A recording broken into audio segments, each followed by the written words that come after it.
माकप उमेदवार जेपी गावित यांनी उमेदवारी अर्ज भरण्यासाठी नाशिक जिल्हाधिकारी कार्यालय गाठलेलं आहे। त्यांच्यासह कार्यकर्त्यांनी मोठी गर्दी केली आहे आणि गावित यांच्या उमेदवारीमुळे मवियाची मात्र डोकेदुखी वाढणार अशी चर्चा आहे। तर जेपी गावित कार्यकर्त्यांसह पोहोचलेले आहेत आणि अर्ज दाखल करण्यासाठी, त्यामुळे आता मवियाचं नेमकं काय पवित्र असेल पाहणं महत्त्वाचं आहे।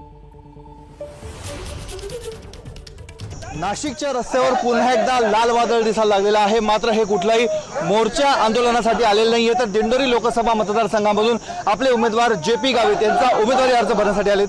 सर, आपण इंडिया आघाडीचे घटक पक्ष आहात तरी देखील अर्ज भरताय।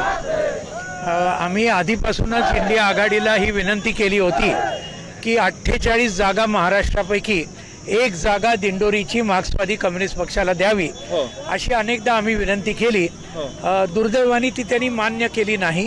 त्यामुळे एक ही जागा की जी आम्ही परंपरागत लढत आलेलो आहे, मोठे लढे या ठिकाणी झालेले आहेत। मार्क्सवादी कम्युनिस्ट पक्षाचे किसान सभेचे कॉम्रेड जेपी गावित यांच्या नेतृत्वाखाली, आणि त्यामुळे आम्ही ही जागा लढवतोय। हे आहेत कॉम्रेड अशोक ढवळे। त्यांचं म्हणणं आहे की आमची पारंपरिक जागा होती आणि त्या जागेवर राष्ट्रवादी काँग्रेसने उमेदवार उभा केला, त्यामुळे आम्ही ही जागा लढवणार आहोत आणि जिंकणार देखील आहोत।